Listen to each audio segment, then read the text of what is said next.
দীর্ঘ ২০ বছর পর পশ্চিমবাংলার কলকাতায় প্রত্যাবর্তন করছেন আমাদের সবার প্রিয় তসলিমা নাসরিন।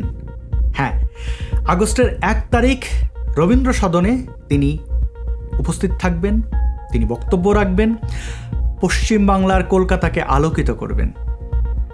তসলিমা নাসরিন একজন বাঙালি। বাংলাদেশ থেকে তিনি নির্বাসিত হয়েছিলেন সত্য কথা বলার অপরাধে। তার সত্য কথাগুলো নিশ্চয়ই আপনারা পড়েছেন। দুঃখজনক হলো সত্য, এই আয়োজনটি করেছে এক্স মুসলিমদের অর্গানাইজেশন। সেখানে বেশ কিছু পরিচিত মুখ রয়েছেন যারা এই উদ্যোগটি নিয়েছেন, কিন্তু কোনো হিন্দুদের সংগঠন এই সাহস দেখায়নি। পশ্চিম বাংলা থেকে তিনি অলিখিতভাবে বিতাড়িত হয়েছিলেন বামপন্থীদের শাসন আমলে, যারা সেকুলারদেরকে সর্বেসর্বা মনে করেন, তাদের কোনো ভুল ত্রুটি থাকতেই পারে না, তারা একদম নিঃস্বার্থ মনে করেন। তাদেরকে একটু মনে করাই, ধর্মান্ধ ধর্ম ব্যবসায়ীদের মধ্যে যেরকম বদমাশ থাকে, সেকুলারদের মধ্যেও বদমাশ থাকে। ধর্মান্ধ জঙ্গিরা অনেক ভয়ঙ্কর হয়, সেকুলারদের মধ্যে অনেক ভয়ঙ্কর হয়। তো এই ভয়ঙ্কর পরিস্থিতি আমরা দেখলাম তসলিমা নাসরিনের সাথে ঘটাতে পশ্চিমবাংলার বামদেরকে। এবং ভাগ্যের কি নির্মম পরিহাস, আমি ভাগ্যে বিশ্বাসী না হলেও এই কথাটি মনে করতে চাই, বামপন্থীরা আজকে নিশ্চিহ্ন পশ্চিমবাংলা থেকে।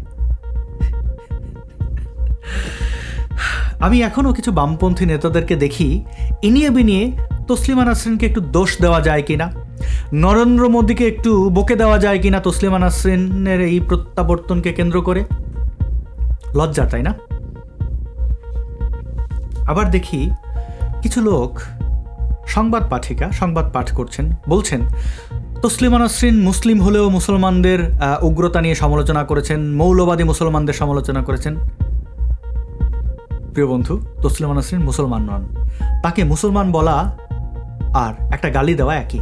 এভাবে অপমান করবেন না। কোনো ব্যক্তির ব্যাপারে বলতে গেলে তার সম্পর্কে জানবেন, তিনি কি করেছেন শুনবেন, পড়বেন। আর এত কিছু না পারলে, আমি জানি পশ্চিমবাংলার মানুষ খুব বেশি পড়েন, অনেক জানেন, কিন্তু হয়তো কালের বিবর্তনে অনেকে অলস হয়ে গেছেন। এআই, চ্যাটজিপিটি, জেমিনাইকে জিজ্ঞেস করতে পারেন তসলিমা নাসরিন কে, কী করেছেন, কত বয়স তার। সবচেয়ে বড় কথা হচ্ছে নামটা একটু ঠিক করে উচ্চারণ করবেন। তাসলিমা নাসরিন নন, তসলিমা নাসরিন। একজন ব্যক্তিকে আপনি কতটুকু সম্মান করেন সেটি বোঝা যায় তার নাম কিভাবে আপনি উচ্চারণ করছেন, তাকে কোন শব্দে, কোন বিশেষণে বিশেষায়িত করছেন। যাই হোক, দুঃখ থাকবে, আবার আনন্দও থাকবে। আনন্দ হচ্ছে তসলিমা নাসরিন ফিরছেন পশ্চিমবাংলায়। আমার সুযোগ হয়েছে তসলিমা নাসরিনকে খুব কাছ থেকে দীর্ঘ সময় ধরে দেখার, তা প্রায় 6 মাস। আমি দিল্লিতে দেখেছি তাকে সমাদৃত হতে। শুধু বাঙালিরাই নন, অবাঙালিরাও তাকে মাথায় তুলে রাখেন। বাংলাদেশের অনেক ইসলামপন্থীদের মধ্যে ভুল ধারণা আছে যে ভারত সরকার তসলিমা নাসরিনকে খাওয়ান, পড়ান, আরও কী যেন বলে। এটি সত্য কথা নয়। তসলিমা নাসরিন নারীবাদী লেখিকা হিসাবে অনেকেই চেনেন। তার কাছাকাছি যারা থেকেছেন তারা বুঝবেন যে আসলে তসলিমা নাসরিন সমাজে চলাফেরার জন্য, বেঁচে থাকার জন্য কোনো ব্যাটার দরকার নেই।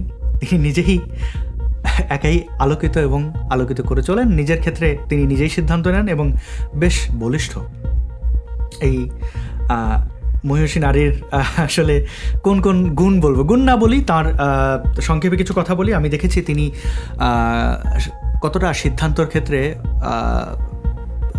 অটুট থাকেন নিজের সিদ্ধান্ত, এবং সমাজে চলাফেরা করতে গিয়ে কীভাবে তিনি সমাদৃত হন এবং কোথায় কি বলতে হয়, কাকে কিভাবে ডিল করতে হয় সেটাই তিনি খুব ভালো করে জানেন। আমরা অনেকে উদার হয়ে অনেক কিছু করি, অনেক কিছু বুঝি, ভাবি। তিনি কিন্তু ঠিক মানুষ চেনেন, এইটি আমি খেয়াল করেছি। অনেক সময় দূরের মানুষকে চিনতে তিনি ভুল করতেও পারেন, অর্থাৎ সোশ্যাল মিডিয়ায় বা অন্য জায়গায়, মানে হয়তো কাউকে বিশ্বাস করলেন, অনেক হৃদয়ে স্থান দিলেন, তারপরে প্রতারিত হলেন। এই ঘটনাগুলো ঘটবে, প্রত্যেকটি ভালো মানুষের ক্ষেত্রে এটি ঘটে। তো আমি খুবই আফসোস করতাম দিল্লিতে তাকে যখন দেখেছি। অবাঙালিরা তাকে এত রেসপেক্ট করে, এত, মানে কোথাও একটা আর্ট এক্সিবিশনে যাচ্ছি, সেখানে দায়িত্বরত কোনো একজন ভদ্রমহিলা, তিনি অবাঙালি, দূর থেকে দেখে খুব পোলাইট হয়ে এসে বলছেন, আপনি তসলিমা নাসরিন?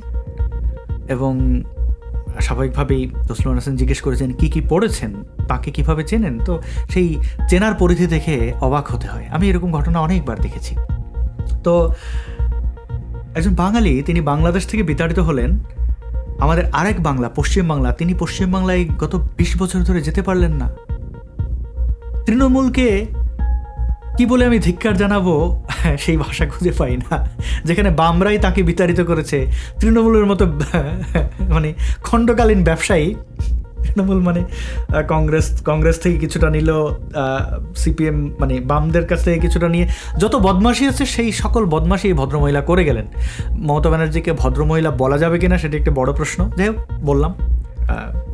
তো এখন বিজেপি এসেছে বলে অনেকেই হয়তো ভাববেন যে বিজেপি তাকে ইনভাইট করে এনেছে, ব্যাপারটি হলে ভালোই হতো, কিন্তু এটি ঘটেনি।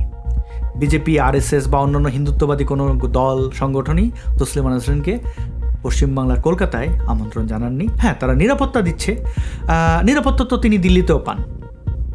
এখন সেটা জেড প্লাস ক্যাটাগরিতে কি ক্যাটাগরিতে সেটা নিয়ে বিতর্ক থাকতে পারে, তবে ভারতের কাছে আমি খুবই কৃতজ্ঞ তসলিমা নাসরিনের নিরাপত্তা নিশ্চিত করার জন্য। এবং সেই নিরাপত্তা নিশ্চিত করার জন্য তাদের নিশ্চয়ই ব্যয় হয়, সামরিক ব্যয় হয়, প্যারামিলিটারি থেকে শুরু করে পুলিশ।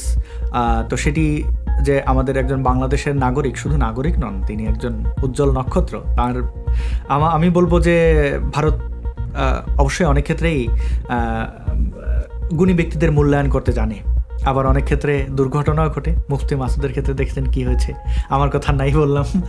তো এই চড়াই উতরাই থাকবে। আমি খুবই আনন্দিত। আমার পক্ষে সম্ভব হলে অগস্টের 1 তারিখ আমি অবশ্যই সশরীরে সেখানে থাকতাম। তসলিমা নাসরিনের সাথে কোনো স্টেজ শেয়ার করাটা খুবই, আমি মনে করি, গর্বের। তো আপনারা সেই সুযোগটি পাচ্ছেন, যারা পশ্চিমবাংলায় আছেন, কলকাতায় আছেন, আপনারা নিশ্চয়ই মিস করবেন না। এই অনুষ্ঠানটিতে আপনারা অংশগ্রহণ করবেন এবং আরও তসলিমা নাসরিন সহ আরও যারা আমাদের সমাজ সংস্কারক রয়েছেন, যারা সমাজটাকে আলোকিত করছেন, তাদেরকে আপনারা আমন্ত্রণ জানাবেন, নিমন্ত্রণ জানাবেন। এবং হ্যাঁ, তসলিমা নাসরিনকে আপনারা মানে তিনি অবশ্যই খাবার দাবারের ক্ষেত্রে খুবই মানে ভোজন রসিক বলতে পারি। বাঙালির যে খাবারগুলো সেগুলো শুধু এই দিল্লিতে থেকে তার সংগ্রহ করা খাবারের তালিকা, এগুলো বললে আসলে অনেকটা বড়ই হয়ে যাবে। আমি তা না বলি, আপনারা নিশ্চয়ই তাকে কাছ থেকে দেখবেন, জানবেন, বুঝবেন। এবং ধন্যবাদ পশ্চিমবাংলার নাগরিকদেরকে। আপনারা যেই ধর্মের, যে বর্ণেরই হন না কেন, এরকম একটি উদ্যোগ এবং সেটির বাস্তবায়ন এবং তসলিমা নাসরিনের দীর্ঘায়ু কামনা করি। তিনি নিরাপদে থাকবেন, আপনারা আগলে রাখবেন, এটাই কামনা করছি। অনেক অনেক ধন্যবাদ। আপনাদেরকে আবারও আমন্ত্রণ জানাচ্ছি আগস্টের 1 তারিখ রবীন্দ্র সদনে আপনারা সশরীরে উপস্থিত থাকবেন। অনেক অনেক ধন্যবাদ।